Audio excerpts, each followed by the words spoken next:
In the early 70s, OPEC didn't like what we were doing in Israel. Same old story. And so they cut off our oil supplies. So some of you will remember these long lines at the gas stations. And we feared we were going to have another depression like the 1929 depression. And so the U.S. Treasury Department came to me and other economic hitmen and said, listen, you know, we can't allow OPEC to blackmail us anymore. You guys got to come up with a plan so this will never happen again. We knew that that plan had to involve Saudi Arabia because it had more oil than anybody else, and it also, the House of Saud, the royal family, was corrupt and corruptible.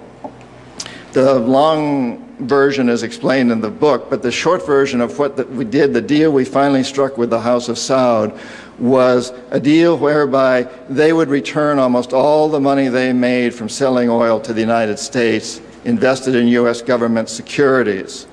The U.S. Treasury Department would use the interest from those securities, which over the years has amounted to trillions of dollars, to hire U.S. companies to westernize Saudi Arabia, build petrochemical complexes, desalination plants, whole cities out of the desert, McDonald's and all the other things that go along with our Western culture.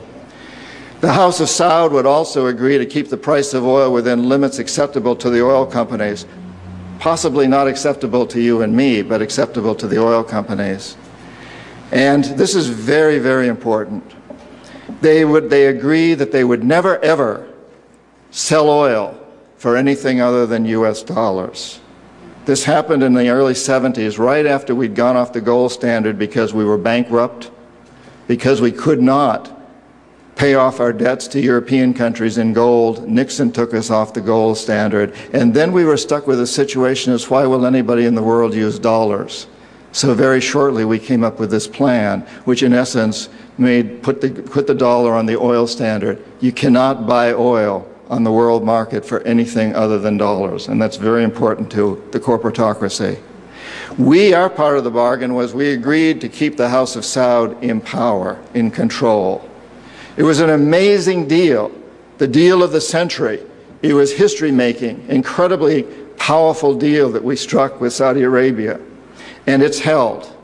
It's had some what the CIA calls blowback, unintended consequences. For example, one of the things that really pisses Osama bin Laden off is those McDonald's and those desalination plants and those petrochemical complexes surrounding Medina and Mecca, the two most sacred sites in Islam.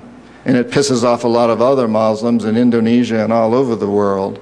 There's been some blowback, but on the whole, the corporatocracy looked at this as an incredible success.